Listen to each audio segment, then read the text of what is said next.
pemirsa, selamat datang di Investa News. Kembali lagi bersama saya Iga Dias Retnandalas yang akan menemani Anda selama beberapa menit ke depan untuk membahas seputar dunia investasi edisi Kamis 16 Februari 2023. Berita pertama pada hari ini, indeks harga saham gabungan terpantau parkir di zona merah pada penutupan perdagangan Rabu. IHSG terpantau mengalami koreksi 0,39%.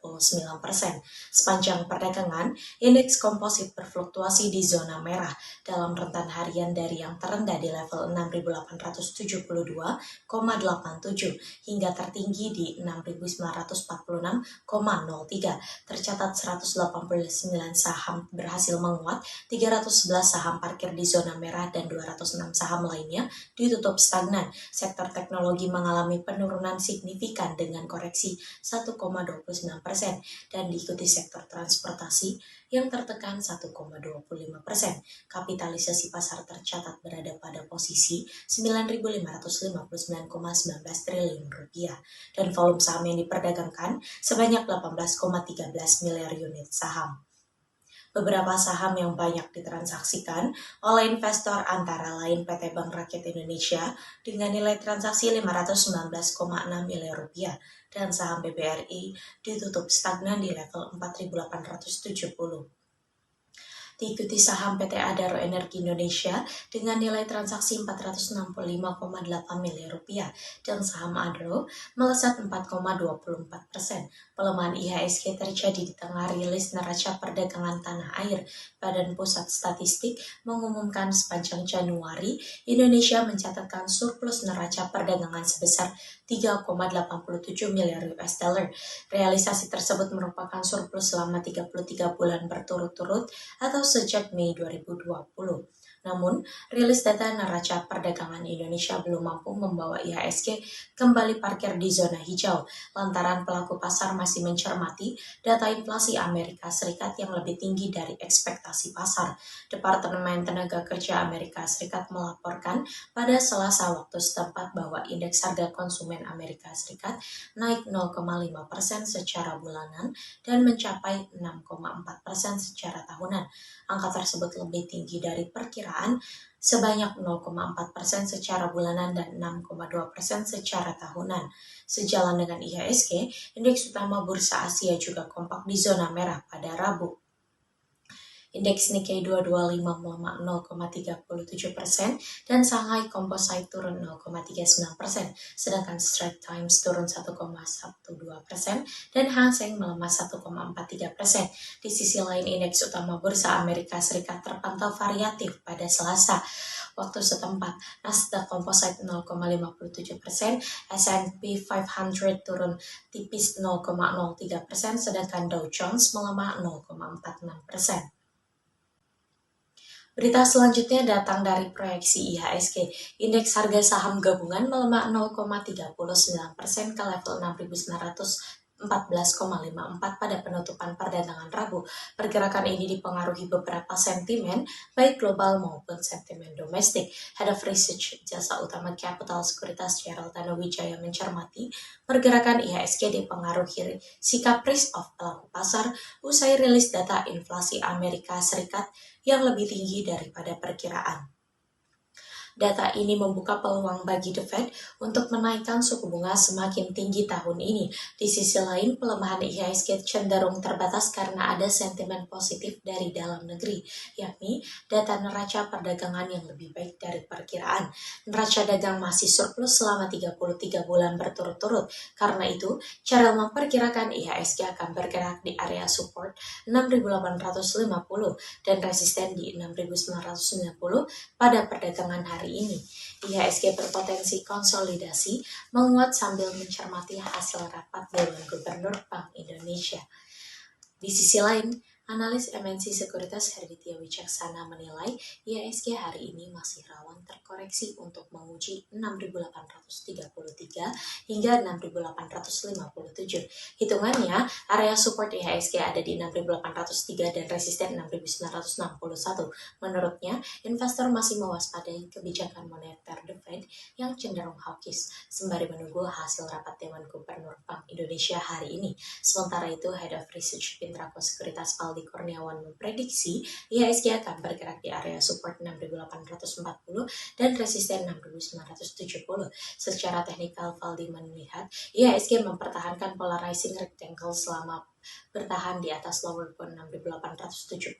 Ada ekspektasi Bank Indonesia akan kembali menaikkan suku bunga acuan sebesar 25 basis poin dalam rapat Dewan Gubernur kali ini, maka pelaku pasar sebaiknya mewaspadai potensi fluktuasi lanjutan pada saham-saham yang sensitif terhadap suku bunga, terutama saham bank, properti, dan otomotif.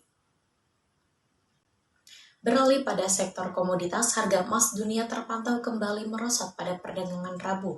Harga emas berada di bawah tekanan karena indeks dolar Amerika Serikat yang lebih kuat setelah keluarnya data inflasi Amerika Serikat sangat tinggi, yang menunjukkan suku bunga akan tetap lebih tinggi lebih lama dari perkiraan investor. Saat ini pelaku pasar sedang menanti data penjualan retail Amerika Serikat yang akan dirilis pada Rabu malam.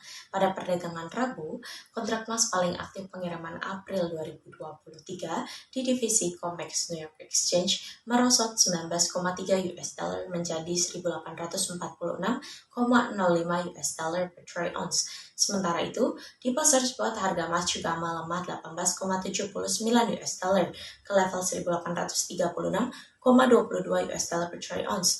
Adapun indeks dolar Amerika Serikat naik 0,27% menjadi 103,105. Dari dalam negeri, harga dasar emas 24 karat antam ukuran 1 gram dijual Rp1.029.000, naik Rp3.000 dibandingkan posisi sebelumnya. Harga buyback emas antam berada di level Rp914.000 per gram, di mana nilai tersebut lebih tinggi Rp3.000 dibandingkan dengan perdagangan sebelumnya. Selanjutnya pada sektor komoditas yang kedua, harga minyak mentah dunia terkoreksi pada perdagangan Rabu. Pelemahan tersebut terjadi di tengah rilis data inflasi Amerika Serikat yang lebih tinggi dari perkiraan, yang menimbulkan ketidakpastian akan kebijakan moneter lebih lanjut yang akan dilakukan oleh The Fed. Selain itu, pergerakan harga minyak mentah berjangka juga terbebani oleh kenaikan cadangan minyak Amerika Serikat. Pada perdagangan Rabu, harga minyak West Texas Intermediate untuk pengiriman Maret 2023 melemah 1,18% menjadi 77,90 US dollar per barel di New York Central Exchange. Adapun harga minyak mentah Brent pengiriman April 2023 juga melemah 1,37% ke level 84,41 US dollar per barel di London ICE Futures Exchange. Sementara itu, data inflasi Amerika Serikat pada Januari dilaporkan berada pada level 6,4%. Kenaikan inflasi dapat memicu The Fed untuk melakukan kenaikan suku bunga lebih lanjut. Di sisi lain, data American Petroleum Institute menunjukkan bahwa stok minyak Amerika Serikat meningkat lebih dari 10 juta barel dalam sepekan hingga 10 Februari. Meningkatnya cadangan ditambah dengan rencana penjualan 26 juta barel dan Strategic Petroleum Reserve oleh pemerintah Joe Biden mengindikasikan adanya kelebihan pasokan. Hal tersebut menjadi penahan kenaikan minyak mentah.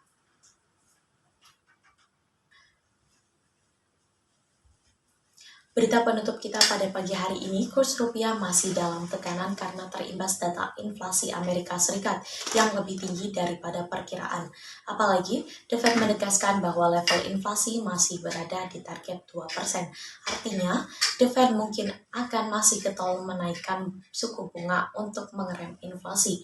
Inflasi Amerika Serikat di Januari 2023 berada di 6,4%, meski lebih rendah dari Desember 2022 di 6,5%. Angka ini jauh lebih tinggi daripada proyeksi konsensus analis di 6,2%. Inflasi inti juga turun dari 5,7% ke 5,6% di Januari, tapi lebih tinggi dari proyeksi analis yaitu 5,5%. Ekonom Bank Mandiri Rene Eka Putri mengatakan inflasi Amerika Serikat yang tinggi membuat rupiah masih melemah, sebab kondisi ini membuka peluang The Fed menaikkan suku bunga hingga 5% hingga 5,25% tahun ini. Sentimen positif surplus neraca dagang Indonesia di Januari sebesar 3,87 miliar US dollar juga tidak mampu mengangkat rupiah. Reni berkata pelaku pasar wait and see terhadap hasil rapat Dewan Gubernur Bank Indonesia.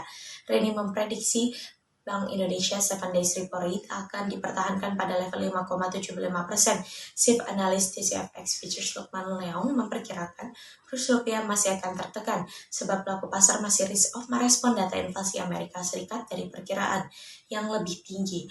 Proyeksi Lukman, rupiah akan bergerak antara 15.150 hingga 15.250 rupiah.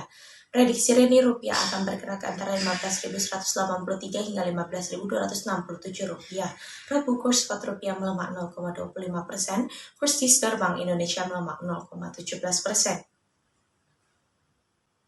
Berita tersebut sekaligus menjadi berita penutup kita pada perjumpaan kali ini. Saya Gedia Sretanelas pamit undur diri, sampai jumpa.